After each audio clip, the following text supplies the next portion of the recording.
नमस्कार दोस्तों, पहचान एकेडमी में आपका हार्दिक स्वागत है। और दोस्तों, अब जीके की कुछ क्लासेस हमारी आधी अधूरी चल रही थी, उन्हीं क्लासों को इसी क्रम में आगे बढ़ाते हुए आज की जो क्लास स्टार्ट करने जा रहे हैं, मिडविल हिस्ट्री से स्टार्ट करेंगे। मिडविल हिस्ट्री को पूरा कवर करेंगे और उसके बाद में मॉडर्न हिस्ट्री बची हुई है, हमारी प्री हिस्ट्री है जो कंप्लीट हो चुकी है, एंशियंट हिस्ट्री कंप्लीट हो चुकी है, लेकिन अभी मिडविल एंड मॉडर्न हिस्ट्री है वो अभी हमारी बची हुई है। कैसे एसएससी में क्वेश्चंस बनते हैं, आपके एनटीपीसी में क्वेश्चन बनेंगे, ग्रुप डी में क्वेश्चन बनेंगे, यूपीएससी लेवल तक भी यहां से कई बार क्वेश्चंस पूछे जाते हैं। तो उन सभी अप्रोचेस को ध्यान में रखते हुए हम यहाँ पर जो आपके लिए है डाटास को लेकर आया हूं, मैं यहाँ पर इस टॉपिक को लेकर आया हूं। तो समझना है, बिल्कुल आसान है, बिल्कुल सरल है और सरल भाषा में आप सभी के लिए मैं पेश करूंगा और आशा है कि आपको समझ में भी आएगा। सिर्फ बशर्ते आपको ध्यान देना है बोर्ड पर और समझना है। आज का जो टॉपिक है स्पेशली वो उस क्रम में है जहां से हम मिडिवल हिस्ट्री स्टार्ट करते हैं। मिडिवल हिस्ट्री स्टार्ट करते वक्त ये देखा जाता है कि कई बार हम कंफ्यूजन में रहते हैं कि आखिरकार मिडविल हिस्ट्री का दायरा कितना लंबा बड़ा चौड़ा है, कितना लंबा है, कितने टॉपिक्स आते हैं इसमें। तो उसी वजह से मैंने यहाँ पर आपके सामने सारे टॉपिक्स को शामिल किया है, जो दिख रहे होंगे आपको बोर्ड पर पे, और जो नहीं दिख रहा है लाइट की वजह से या फोकस की वजह से तो उसे मैं अपने द्वारा उसे आपको बोल करके बता दूंगा, तो वो टॉपिक आपको ध्यान में आ जाएगा। तो इसमें क्या है, जितने सारे जो बिंदु हैं, जो पॉइंट्स हैं, जो एग्जाम से रिलेटेड बनते हैं, जहां पे स्टार लगना जरूरी है, जो एग्जाम में इंपॉर्टेंट हैं, तो उन सभी चीजों को, उन सारे बिंदुओं को सम्मिलित किया है और इसमें हमारी पूरी मिडविल हिस्ट्री कंप्लीट होती है, मिडविल हिस्ट्री कवर होती है। तो उन सभी जितने भी राजा महाराजा हैं, जितने भी आक्रमणकारी हैं या जो भी पहले से शासक थे, उन सभी के बारे में हमने एक पूरा विवरण आपके सामने पेश किया है, जिसमें हम मिडविल हिस्ट्री को जब पढ़ते हैं तो उसमें इन सभी लोगों के बारे में पढ़ते हैं, इन सभी की डायनेस्टीज के बारे में पढ़ते हैं। यही मिडविल हिस्ट्री है, यही मध्यकालीन भारत का इतिहास है और इसे ही हम मिडविल हिस्ट्री में पढ़ते हैं। मिडविल हिस्ट्री में कैसे पढ़ना है ये सबसे पहले समझ में आना चाहिए। उसी क्रम में क्या है कि इस तरह से मैंने टॉपिकों को जमाया है और आपको समझ में आ जाएगा आसानी से कि मिडविल हिस्ट्री में हम क्या क्या पढ़ने वाले हैं। पहला है कि भारत पर अरबों का आक्रमण होना, फिर उसके बाद में राजपूत वंश आना थोड़े से टाइम पीरियड के लिए, फिर सल्तनत काल उदय होना, फिर विजय साम्राज्य, हम जहां साउथ में चले जाते हैं, फिर उसके बाद में मुगल वंश का उदय होना, जो कि एक बहुत बड़े वंश के रूप में जिसने बहुत लंबे टाइम पीरियड तक हमारे यहाँ पर शासन किया और उसकी जो सत्ता थी, उस सत्ता का अस्तित्व हम आज तक देखने में लगे हुए हैं। आज तक देखते हैं कि एग्जाम्स में वहां से क्वेश्चन बनते हैं। तो उन सभी चीजों के बारे में जो भी क्वेश्चंस बनते हैं उन सभी को भी हम शामिल करेंगे। अभी एक बार समझ लेते हैं कि जो परफॉर्मा है, जो हमारा दायरा है मिडविल हिस्ट्री का, वो कितना बड़ा चौड़ा है। तो पहले बात करें भारत पर अरबों का आक्रमण। भारत पर अरबों का आक्रमण में हम दो राजाओं के बारे में पढ़ेंगे, दो शासकों के बारे में पढ़ेंगे, दो आक्रमणकारियों के बारे में पढ़ेंगे जो अरब से आए थे। कहां से? अरब से, जिनका भारत की ओर कूच हुआ, उन लोगों के बारे में पढ़ेंगे। महमूद गजनवी और मोहम्मद गोरी। कौन कौन है? महमूद गजनवी और मोहम्मद गोरी के बारे में पढ़ेंगे। ये दो व्यक्ति हैं जो कि भारत पर अरबों का आक्रमण के क्रम में हम इन्हें देखते हैं। आगे देखते हैं राजपूत वंश। राजपूत वंश में हम परमार वंश है, चौहान वंश है, प्रतिहार वंश है, सोलंकी वंश है, चंदेल वंश है, इसके अलावा भी एक दो वंश है। उन सभी के बारे में हम क्या करेंगे? सभी के बारे में डिस्कस करेंगे। फिर बात करते हैं आगे सल्तनत काल की। सल्तनत काल में गुलाम वंश पढ़ेंगे जो कि बहुत इंपॉर्टेंट है। गुलाम वंश के बाद में खिलजी वंश है, यहां से क्वेश्चन बनते हैं। तुगलक वंश से बनते हैं, सैयद वंश से बनता है, लोधी वंश से बनता है। अधिकतर जो क्वेश्चंस पूछे जाते हैं मिडविल हिस्ट्री से, वो क्वेश्चन पूछे जाते हैं आपके सल्तनत काल और मुगल काल से।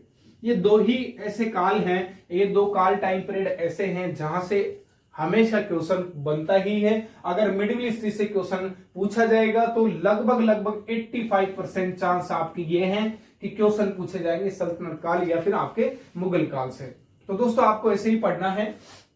सल्तनत काल में हम गुलाम वंश, खिलजी वंश है, तुगलक वंश, सैयद वंश और लोधी वंश, इनका क्रम भी याद रखना है। कैसे याद होगा ये सब मेरे ऊपर टेंशन छोड़ दो आप, आपकी कोई टेंशन नहीं है, आपको कुछ नहीं करना है, सिर्फ और सिर्फ वीडियोस को देखना है और क्रमबद्ध तरीके से देखना है। विजय साम्राज्य की बात करें जिसमें भक्ति और सूफी आंदोलन इंपॉर्टेंट है, जहां से क्वेश्चन बनते हैं, तो इनको भी हम शामिल करेंगे। उसके बाद में मुगल वंश में है आपके बाबर, सबसे पहले आते हैं बाबर, हुमायूं, अकबर, जहांगीर, शाहजहां, औरंगजेब। उत्तर मुगल काल आता है, फिर उसके बाद में मुगल काल का कैसे पतन होता है और फिर वहां से हमारी आधुनिक इतिहास की बगडोर है वो शुरू होती है।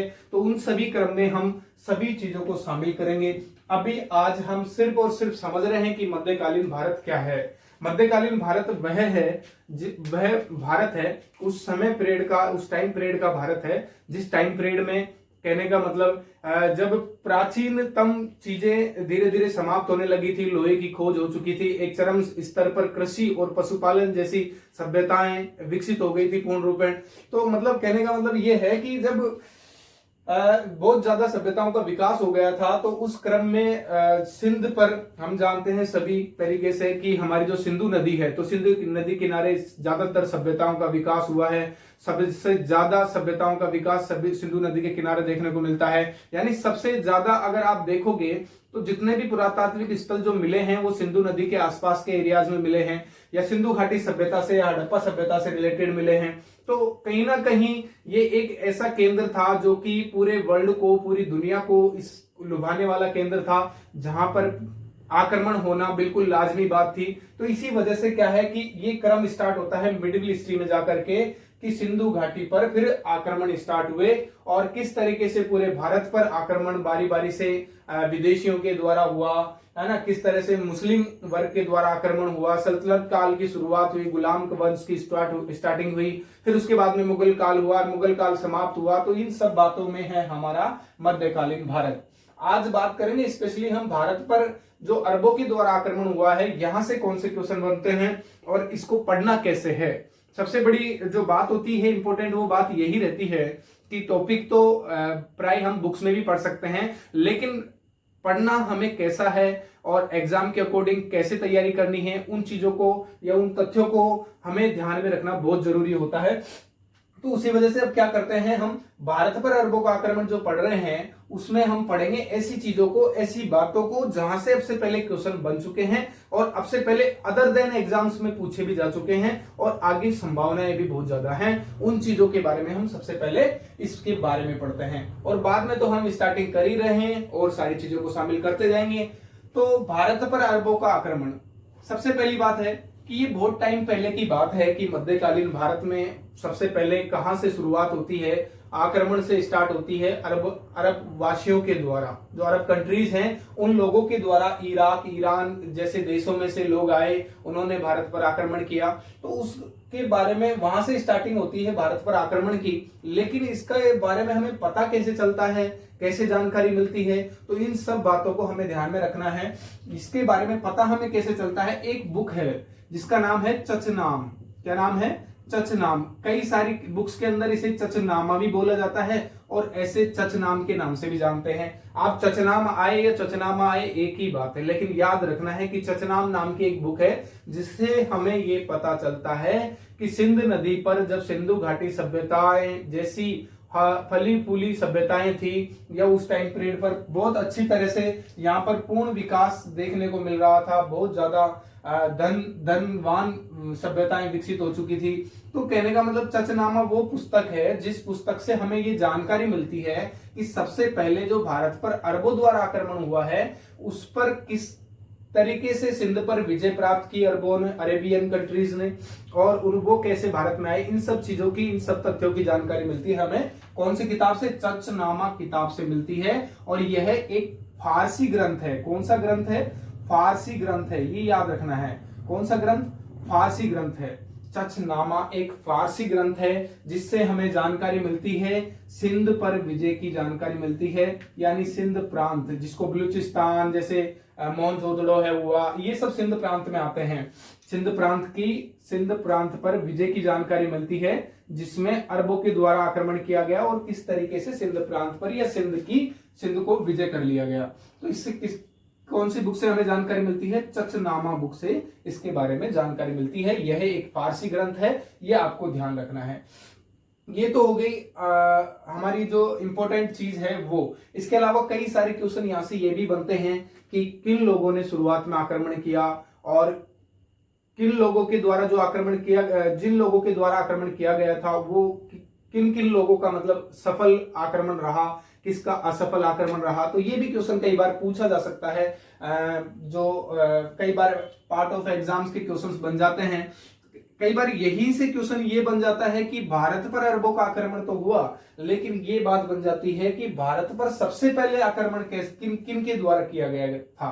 तो भारत पर सबसे पहले आक्रमण किन के द्वारा किया गया था? अरेबियन कंट्रियों के द्वारा किया गया था।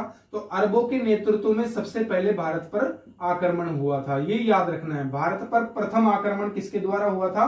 अरेबियन कंट्रीज के द्वारा हुआ था, इतना समझना है आपको। उसके बाद में हमने बात कर ली चचनामा बुक से, जहां से हमें जानकारी मिलती है। यह एक स्रोत है जो कि बताता है अरेबियन कंट्रीज का किस तरीके से हमारे ऊपर आक्रमण किया गया सबसे फर्स्ट टाइम पर। लेकिन देखो एक बात बताओ, कोई ना कोई वजह तो रही होगी जो वो लोग हमारे सिंध प्रांत पर आक्रमण करने के प्रति ललायित हुए। तो उसका एक मेन कारण यह हो सकता है, जो कि हमारे इतिहासकार लोग बताते हैं कि जो वो चाहते थे, हो सकता है कि जो अरब कंट्रीज के लोग हैं वो साम्राज्य का विस्तार करना चाहते हों। ये भी एक इंपॉर्टेंट कारण बनता है कि वो साम्राज्य का विस्तार करना चाहते हों, या लूटपाट या धन प्राप्ति करना चाहते हों। यानी धन प्राप्ति के उद्देश्य से भी वो भारत में आ सकते हैं, या साम्राज्य विस्तार के उद्देश्य से आ सकते हैं, या फिर इसके अलावा जो उनका एक मौलिक धर्म है, मूल धर्म है, तो उस धर्म के प्रचार के लिए भी आ सकते हैं। तो इस्लाम धर्म के प्रचार प्रसार के लिए भी वो उन्होंने सिंध प्रांत पर आक्रमण किया होगा, ऐसा उद्देश्य उनका हो सकता है। इन उद्देश्यों को ध्यान में रख करके उन्होंने सिंध प्रांत पर आक्रमण किया होगा। ठीक है, अब बात कर लेते हैं कि सबसे पहले आक्रमण किन के द्वारा किया गया था। सबसे पहले आक्रमण की बात करें तो सबसे पहले आक्रमण 711 ईस्वी में किया गया था। 711 ईस्वी में है दो व्यक्ति हैं जिनके द्वारा आक्रमण तो किया गया था, लेकिन वो क्या है, सिंध को जीत नहीं पाए थे। उन दोनों व्यक्तियों का नाम भी कई बार एग्जाम में पूछ लिया जा सकता है। एक तो है अबेदुल्ला, क्या नाम है? अबेदुल्ला है। और एक दूसरा है हमारा अबदेह नाम से है, कई बुक्स में अदेह नाम से मिलता है। एक का नाम अबेदुल्ला है, एक का नाम अबदेह है। ये अधिकतर एग्जाम में अभी तक पूछा नहीं गया है, लेकिन हमें याद रखना है कि ये दो व्यक्ति थे जिन्होंने सबसे पहले आक्रमण किया था, और इनका जो आक्रमण था वो असफल रहा था। असफल रहने का मतलब था कि ये जीत नहीं पाए थे सिंध को। फिर उसके बाद में 712 ईस्वी में आक्रमण हुआ। 712 ईस्वी में आक्रमण हुआ था, जो कि आप सभी को ध्यान होगा मोहम्मद बिन कासिम के द्वारा किया गया था। किसके द्वारा? मोहम्मद बिन कासिम के नेतृत्व में किया गया था। और ये मोहम्मद बिन कासिम है, ये बहुत इंपॉर्टेंट है हमारे पॉइंट ऑफ एग्जाम्स के तरीके से, क्योंकि मोहम्मद बिन कासिम के बारे में बहुत सारे क्वेश्चंस पूछे जाते हैं। तो 712 ईस्वी में, पहले 711 ईस्वी में आक्रमण हुआ, फिर उसके एक साल बाद में 712 ईस्वी में आक्रमण हुआ, मोहम्मद बिन कासिम के द्वारा हुआ। और ये मोहम्मद बिन कासिम इंपॉर्टेंट इसलिए है क्योंकि इसके द्वारा जो आक्रमण हुआ था वो आक्रमण काफी हद तक सफल रहा था, यानी इसने सिंध को लगभग जीत ही लिया था। तो इस वजह से कभी भी क्वेश्चन यहां से बन सकता है कि कौन से शासक के द्वारा या किस व्यक्ति के द्वारा भारत पर सबसे पहला सफल आक्रमण किया गया था। तो वो व्यक्ति था मोहम्मद बिन कासिम, और डेट भी याद रखनी है 712 ईस्वी। 711 में पहला आक्रमण हुआ, लेकिन वो एक असफल आक्रमण कहलाया। उसके बाद में 712 ईस्वी में हुआ, वो मोहम्मद बिन कासिम के नेतृत्व में हुआ, और वो प्रथम सफल आक्रमण के नाम से जाना जाता है। ऐसा हमें हरिश्चंद्र की एक बुक है उसके नाम से मिलता है। हरिश्चंद्र का नाम से ही है, हरिश्चंद्र वर्मा के नाम से है। तो हरिश्चंद्र वर्मा जो कि 712 में समकालीन थे, या फिर उनके टाइम पीरियड के बारे में कई सारी चीजें लिखी जाती हैं, तो उन्होंने इस चीज को शो आउट किया है। उन्होंने बताया है कि मोहम्मद बिन कासिम थे जो कि पहले व्यक्ति थे जिन्होंने भारत पर एक अरेबियन के तौर पर भारत पर आक्रमण किया था। ये क्वेश्चन भी बनता है। तो क्वेश्चन हो गए हमारे बहुत सारे कि सबसे पहले तो अरबों के नेतृत्व में पहला आक्रमण हुआ भारत पर, यहां से पूछा जा सकता है। उद्देश्य क्या था? साम्राज्य विस्तार का है, धन प्राप्ति का हो सकता है, धर्म के प्रचार प्रसार के लिए लोग आ सकते हैं, ठीक है ना, तो नई नई जगह पे जाते हैं अपने धर्म को फैलाने के लिए। तो उस तरीके से यहाँ पर ये लोग भी हो सकता है कि धर्म के प्रचार प्रसार के उद्देश्य से आए हों, या हो सकता है लूट पाट के मकसद से आए हों, कुछ भी हो सकता है। तो हम कुछ ही महत्वपूर्ण उद्देश्य हैं उन्हीं को मानते हैं। उन्हीं उद्देश्यों में से जैसे साम्राज्य विस्तार, धन प्राप्ति और आपके धर्म का प्रचार प्रसार करना। इसके अलावा बात रही हमारी किसकी? असफल आक्रमण की। दो व्यक्तियों के द्वारा 711 ईस्वी में किया गया, फिर 712 ईस्वी में किया गया, मोहम्मद बिन कासिम के द्वारा, जो कि आपको सभी को पता है कि एग्जाम में हमेशा पूछा जा सकता है। अब मोहम्मद बिन कासिम है, ये कहां से आया था? ये ईरान से आया था। अरेबियन कंट्री है ईरान। कहां से? ईरान से आया था। यहां से भी क्वेश्चन बन सकता है। ईरान से जब मोहम्मद बिन कासिम आया था तो वहां का एक क्या नाम है, एक अल हजाज नाम का एक हकीम था। हकीम एक अलग चीज होती है, एक हाकिम अलग चीज होती है। आपने हाकिम नाम का एक नाटक, हातिम नाम का एक नाटक आता था, टीवी पर सीरियल आता था, तो उसमें आपने सुने होंगे ये ऐसे नाम। हाकिम नाम का एक व्यक्ति था अल हिजाज, जिसका ईरान पे शासक था इस टाइम में 712 ईस्वी के टाइम पर। तो अल हिजाज नाम का एक जो शासक था, वो हाकिम अल हिजाज ईरान का शासक था। उससे आज्ञा लेकर के मोहम्मद बिन कासिम ने 712 ईस्वी में भारत पर आक्रमण किया था। प्रथम आक्रमण किया था जो कि उसका सफल रहा। इसीलिए प्रथम सफल आरक्षण के बारे में, आक्रमण के बारे में क्वेश्चन पूछा जाता है तो हमें जवाब देना है मोहम्मद बिन कासिम वो व्यक्ति था। ठीक है, इसके मोहम्मद बिन कासिम ने किसको हराया ये भी इंपॉर्टेंट हो सकता है। तो इस मोहम्मद बिन कासिम जब भारत पर आया था तो सिंध प्रांत में उस टाइम पर राजा दाहिर नाम का एक राजा हुआ करता था, राजा दाहिर। तो दाहिर नाम का एक राजा था जिसको इसने हराया था। कौन था? दाहिर। ये चच का एक पुत्र माना जाता है। चच भी एक हिंदू शासक हुआ करता था, ऐसा माना जाता है, इतिहास में लिखा गया है। तो चच का पुत्र था दाहिर, और दाहिर को इसने युद्ध में हराया था, और युद्ध में हराने के बाद में इसने सिंध को अपने कब्जे में कर लिया था। ठीक है, तो ये बहुत सारी बातें हैं जो एग्जाम का पार्ट्स बनती है और हमें याद रखना चाहिए। अब देखो, भारत पर अरेबियन लोगों के द्वारा आक्रमण तो कर लिया गया, लेकिन इन आक्रमणों से क्या क्या प्रभाव पड़े भारत पर, और किस तरह से इनके यहाँ आने से कई सारी चीजें हैं जो हम फॉलो करने लग जाते हैं। जैसे कोई बाहर का आदमी आता है और कोई अलग अलग एक्टिविटीज करता है, कोई अलग अलग मान लो कोई नई चीज लाता है, नई चीजें हमें बताता है, तो हम क्या सोचते हैं, हाँ यार इसको कैसे करते हैं, या फिर ये क्या चीज है। तो हमारे अंदर कई सारी उत्साह वाली चीजें होती हैं कि उसको जानने वाली चीजें होती हैं, तो हम उसे जानते हैं, और अगर अच्छी लगती है तो हमें उसे अपने जीवन में उतार भी लेते हैं। तो उसी तरह का सिस्टम कुछ इस तरह से हमारे अरेबियन लोगों के द्वारा जब आक्रमण हुआ, अरेबियन लोग जब भारत में आए, तो उस टाइम पर भी ये चीजें फॉलो की गई। यानी कहने का मतलब हुआ क्या क्या प्रभाव पड़े। हम बात कर रहे हैं प्रभावों की, कि इनके यहाँ आने से क्या प्रभाव रहे, या यूं कह सकते हैं कि क्या परिणाम ऐसे इनके भारत पर आक्रमण की वजह से कौन कौन से परिणाम है जो कि सदा के लिए हमारे ही बन के रह गए। कहने का मतलब सिंध प्रांत में जब उन्होंने आक्रमण किया था तो वो कई सारी सभ्यताएं, कई सारी लिपियों के साथ में, कई सारे शास्त्रों के ज्ञान को लेकर के भारत में आए। तो वो सभी जो ज्ञान वाली बातें हैं, कई सारे जो परिणाम है, प्रभाव है, वो सब हमेशा के लिए हमारे भारत पर लंबे टाइम तक बने रहे। तो उन्हें भी पढ़ना जरूरी है, क्योंकि कई बार यहाँ पर एक थ्योरेटिकल क्वेश्चन पूछ लिया जाता है। इसलिए पहली बात तो जब भारत पर अरबों का आक्रमण हुआ था तो इसी अरबों के आक्रमण के साथ में भारत में क्या हुआ, इस्लाम धर्म का प्रवेश हुआ। किस धर्म का प्रवेश हुआ? इस्लाम धर्म का प्रवेश। सबसे पहले इस्लाम धर्म का प्रवेश अगर पूछ लिया जाए तो किसके द्वारा हुआ? अरेबियनों के द्वारा, अरब लोगों के द्वारा सबसे पहले इस्लाम धर्म का प्रवेश किया गया था। क्योंकि ये धर्म का प्रचार प्रसार करने के लिए भी तो आए थे, तो यहाँ पर लोग जानने लग गए कि इस्लाम धर्म क्या होता है, और बहुत सारे लोग इस धर्म के क्या है, अनुयायी भी बन गए। उसके बाद में हम बात करें हिंदू शब्द की, तो देखो हम जो आज हिंदू हिंदू करते हैं कि हम जो हिंदू हैं, तो ये जो हिंदू शब्द है, ये हिंदू शब्द किनके द्वारा दिया गया है? ये अरेबियों के द्वारा दिया गया है। यानी अरब वासियों के द्वारा क्या नाम दिया गया है? हमें हिंदू शब्द दिया गया था अरब वासियों के द्वारा। तो ये भी एक इंपॉर्टेंट है ना, क्योंकि हिंदू शब्द है जो कि हम पहले जानते ही नहीं थे। हमें हिंदू शब्द से पहले सिंधवासी कहा जाता था। सिंधुसी कहा जाता था, सिंधु कहा जाता था, ऐसे कुछ नाम है पुरानी बुक्स में दे रखे हैं। लेकिन हिंदू शब्द का प्रयोग जो किया वो अरब वासियों ने सबसे पहले किया था। तो ये भी एक इंपॉर्टेंट है, यहां से भी क्वेश्चन बन सकता है कि हिंदू शब्द का प्रयोग किसने किया था, अरब वासियों के द्वारा। तीसरी बात करें तो सबसे ज्यादा जब अरब के लोग थे, अरब के लोगों का जो ज्यादातर माइंड चलता था खगोल विज्ञान में, एस्ट्रोनॉमिकल माइंड डेवलप काफी हद तक था इनका, मतलब इनका नक्षत्र वगैरह में दिमाग अच्छा था। तो इनके इस चीज का इम्पैक्ट भी हमारी सभ्यता पर पड़ा और खगोल शास्त्र का क्या हुआ, यहाँ भारत में इसका विकास हुआ, यानी चरम सीमा पर पहुंच गया खगोल शास्त्र। और इसकी कई सारी चीजें हैं जो हमारे यहाँ पर इंप्लीमेंट के तौर पर लागू हो गई। बात करें फिर जब पहली बार अरब लोग यहाँ आए, इन्होंने आक्रमण किया, तो जजिया कर नाम का एक कर था, टैक्स था, जो कि पहले टैक्स लगता नहीं था। लेकिन एक जजिया कर नाम के टैक्स से हमें हमारा परिचय हुआ। तो सबसे पहले जजिया कर लगाने वाले कौन थे, अरबवासी ही थे। कौन थे, अरबियों के द्वारा ही क्या लगाया गया था, सबसे पहले जजिया कर लगाया गया था। और आगे भी हम पढ़ेंगे इस जजिया कर को, बहुत इंपॉर्टेंट है, कई बार पूछ भी लिया जाता है, जो बहुत सारी बातें हैं इससे रिलेटेड।